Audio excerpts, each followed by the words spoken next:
এইটার কোনো চিন্তা ভাবনা। গাজীপুরের টঙ্গী পূর্ব থানা এলাকা টিএনটি বাজার জামে মসজিদের খতিব মুফতি মহিবুল্লাহ মিয়াজি নিজেই স্বীকার করেছেন যে তিনি নিজ উদ্যোগে পঞ্চগড়ে গিয়েছিলেন।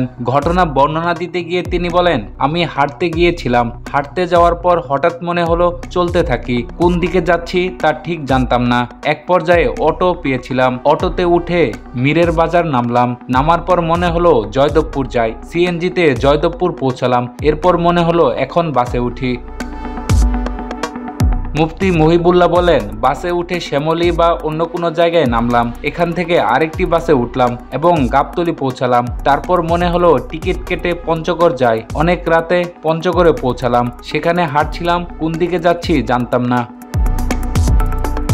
তিনি আরো বলেন, এক পর্যায়ে পঞ্চগড় জেলা প্রশাসকের কার্যালয় ও পুলিশ লাইন্স পার হয়ে গিয়েছিলাম, হেঁটে গিয়ে একটি লোহার শিকল পেলাম, সেই শিকল নিয়ে এক জায়গায় প্রস্রাব করতে বসলাম, আমার পায়জামা ও জামায় লাগলো, জামা পায়জামা খুলে ফেলার চেষ্টা করলেও ঠান্ডার কারণে পড়তে পারলাম না, শুয়ে পড়লাম এবং শিকল পায়ে দিলাম। কেন এটা করলাম তার কোনো চিন্তা ভাবনা ছিল না, শুধু যা মাথায় আসছিল তাই করছিলাম।